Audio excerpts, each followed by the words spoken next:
On connaît tous la Statue de la Liberté. On l'a vu dans des photos, dans des films, dans des affiches, bref. Elle fait partie de ces images si familières qu'on finit par ne même plus les interroger. On sait qu'elle se trouve à New York, qu'elle est associée à l'Amérique, à la liberté, à l'immigration, et ce que l'on sait beaucoup moins, c'est l'histoire précise de sa naissance et le contexte politique dans lequel elle a été pensée, et surtout le fait que cette statue, avant d'être un symbole américain, est d'abord le produit d'un long processus intellectuel, artistique et politique né en France. Et c'est cette histoire-là que je voulais vous raconter. Comment, dans un moment si particulier du 19e siècle, un projet français est devenu l'un des symboles les plus puissants des États-Unis d'Amérique. Notre histoire débute en 1865. La France est alors gouvernée par Napoléon III, à la tête du Second Empire. Né d'un coup d'État en 1851, ce régime a longtemps été autoritaire, avant d'amorcer, au début des années 1860, une phase d'ouverture partielle. Le débat parlementaire reprend timidement, la presse bénéficie de marges de liberté légèrement accrues, et certaines réformes sociales sont engagées, notamment la reconnaissance du droit de grève en 1864. Cette évolution reste cependant fragile. En effet, le pouvoir demeure fortement centralisé, et les libertés politiques continuent d'être au cœur des tensions françaises. Au même moment,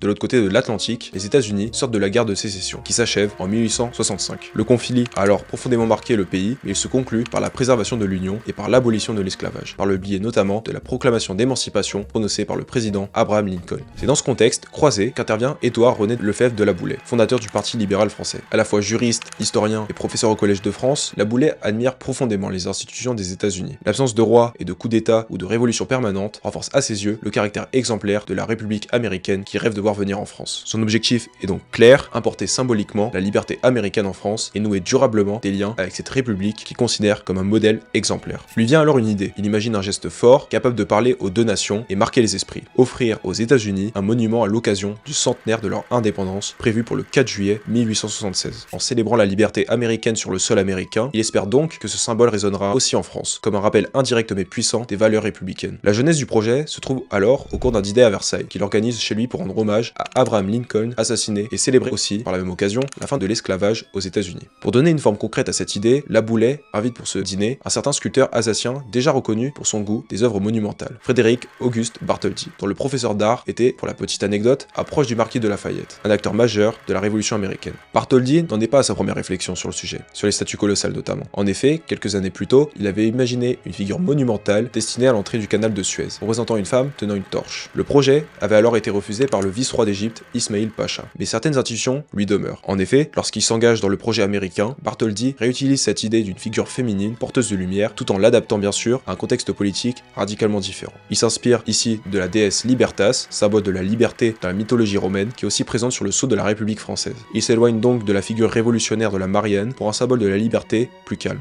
Les deux hommes, La Boulaye et Bartholdi, devront toutefois attendre la fin du Second Empire, en 1870, pour mettre leur plan à exécution. Et La Boulaye explicite sa vision. Ouvrez les guillemets.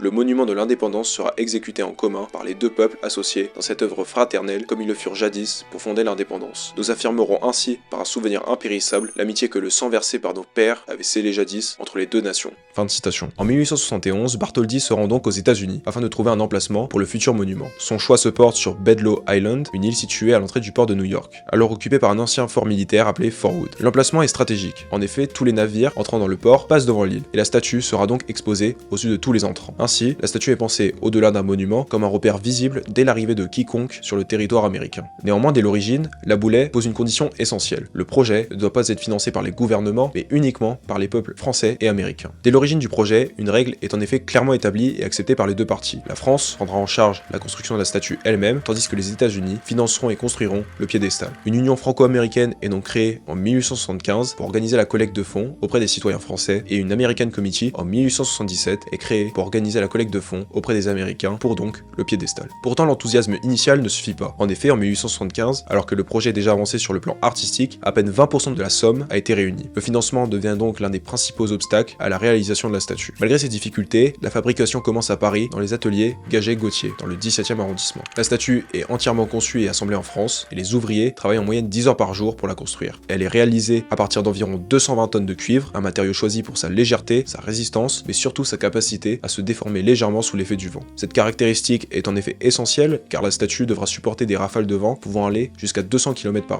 Malgré les avancées, très vite un constat s'impose. La statue ne sera malheureusement pas prête pour l'exposition universelle de Philadelphie en 1876. Bartholdi adopte alors une stratégie pragmatique. Plutôt que de renoncer, il décide d'achever en priorité la torche, mesurant 13 mètres de haut, et elle devient l'une des attractions majeures de l'exposition, en provoquant un véritable engouement. Les visiteurs achètent des billets, montent à l'intérieur de la torche et achètent des photographies et des souvenirs. Le succès de cette exposition construction permit ainsi à la fois de maintenir l'intérêt du public, mais aussi de collecter des fonds supplémentaires. Un peu après aussi, en parallèle, en 1877, le Congrès américain vote une loi qui officialise la cession de l'île de Bedloe en voyant l'intérêt porté par la construction de la statue auprès du public et n'ayant aucun projet pour cette île de toute manière. Tous les feux semblent donc ouverts pour Bartholdi. Bartholdi veut reproduire ce coup de maître à Paris à l'occasion de son exposition universelle en 1878, une des plus grandes manifestations culturelles et industrielles du siècle, mais cette fois-ci, c'est la tête de la statue qui sera exposée. Cette présentation attire l'attention des visiteurs qui peuvent monter sur la tête, outre l'achat d'un billet, et une série d'objets dérivés est à nouveau mise en circulation à cette occasion. Médailles commémoratives, gravures, souvenirs. Une loterie est organisée par le comité franco-américain aussi pour cette même année pour récolter des fonds, et en 1880, le financement est complet. À partir de 1884, la statue est exposée en plein Paris, et les visiteurs peuvent monter sur elle jusqu'à sa tête, et elle accueillera notamment la visite de Victor Hugo. Pendant ce temps, aux États-Unis, la construction du piédestal débute. Il est conçu par l'architecte américain Richard Boris Hunt, qui voulait lui rendre une forme esthétique, sans pour autant voler la vedette à celle-ci. Il se repose sur un choix donc élégant et sobre. Le piédestal repose sur une base massive, intégrant une structure pyramidale conçue par l'architecte Charles Stone, et l'ensemble s'appuie sur environ 27 000 tonnes de béton. Là encore, les difficultés financières sont nombreuses. À la fin de l'année 1884, les fondations sont achevées, mais l'argent manque pour poursuivre les travaux. Le chantier doit donc s'arrêter pour plusieurs mois. C'est à ce moment qu'intervient Joseph Pulitzer, propriétaire du New York World, qui critique les riches new-yorkais de ne pas contribuer à la construction du piédestal. Il lance alors une grande campagne nationale de dons et promet de publier le nom de chaque donateur, quel que soit le montant versé, à partir de $1.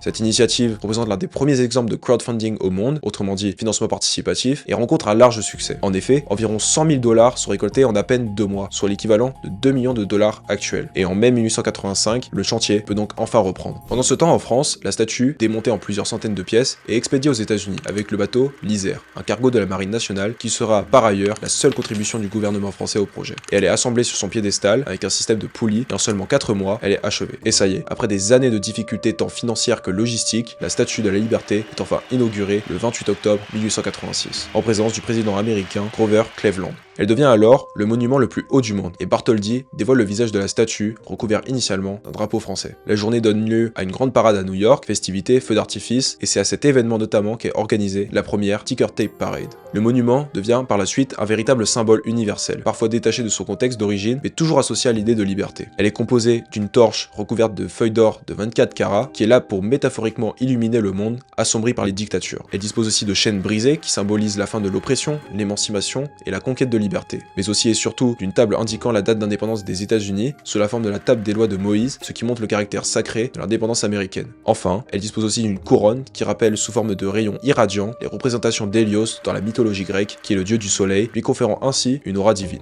Après son inauguration, la statue entre progressivement dans la vie américaine. À l'origine, de couleur cuivre, elle prend avec le temps sa teinte verte caractéristique, due à l'oxydation. À partir de la fin du 19e siècle, elle devient un repère pour les migrants arrivant par bateau, car la statue est la première chose qu'ils voient en arrivant. Et avec l'ouverture d'Ellis Island en 1892, elle s'impose durablement comme un symbole d'accueil, et en parallèle, dès 1890, elle reçoit déjà près de 88 000 visiteurs par an. Un siècle après son inauguration, la statue connaît un nouveau moment clé de son histoire. En effet, dans les années 1980, elle fait l'objet d'une restauration majeure en vue de son centenaire. Décision prise par Ronald Reagan, qui charge Lee Iacocca, le président à l'époque de Chrysler, de se charger de sa restauration, qui doit être faite par les citoyens eux-mêmes et non par les gouvernements, comme voulu par Bartholdi et Laboulaye à l'époque. Une association est donc créée pour l'occasion, The Statue of Liberty Ellis Island Foundation, afin de récolter l'argent et la restauration, en particulier avec la torche qui sera remplacée. Liberty Weekend a donc lieu pour ce centenaire et François Mitterrand se rend sur New York aux côtés de Ronald Reagan pour l'occasion, avec notamment la patrouille de France qui sera présente en ville. Pendant ce week-end, 25 000 personnes obtiennent la nationalité. Les célébrations de 1986 prennent une dimension internationale. La France et les États-Unis réaffirment publiquement leur lien historique. À Paris, on fête aussi ce centenaire, mais cette fois-ci auprès de la réplique de la Statue de la Liberté placée au Lac des Cygnes à Paris, avec la présence notamment de Jacques Chirac et en particulier Barbara Hendricks qui interprète l'hymne américain, mais aussi Lynn Renault qui chante l'hymne français. Rappelant explicitement donc la dimension franco-américaine du monument et la continuité symbolique du projet imaginé un siècle plus tôt. Pour conclure, la Statue de la Liberté demeure le produit d'une histoire profondément collective. Pensée en France, financée par des citoyens, rendue possible par des innovations techniques majeures et adoptée par les États-Unis, elle incarne une alliance durable entre deux nations. Mais elle est aussi le résultat d'un projet d'une ampleur hors norme pour le 19e siècle. Une statue monumentale conçue sur un continent, fabriquée pendant plus de 10 ans, exposée au public, puis démontée, transportée par bateau et réassemblée de l'autre côté de l'Atlantique. À chaque étape, le projet accumule les obstacles. Instabilité politique en France, chute du Second Empire en 1870, difficultés financières des deux côtés, innovation technique encore expérimentale, elle aurait pu échouer à de multiples reprises. Si la Statue de la Liberté existe aujourd'hui, c'est parce qu'elle repose sur une mobilisation rare pour son époque, des ingénieurs innovent, des artistes persistent, mais surtout, des milliers de citoyens en France comme aux États-Unis acceptent de financer un projet qui ne promet ni profit immédiat, ni utilité pratique, seulement un symbole. Plus qu'un monument, elle est la matérialisation d'une idée, c'est d'une liberté qui circule, se transmet et se réinterprète au fil du temps.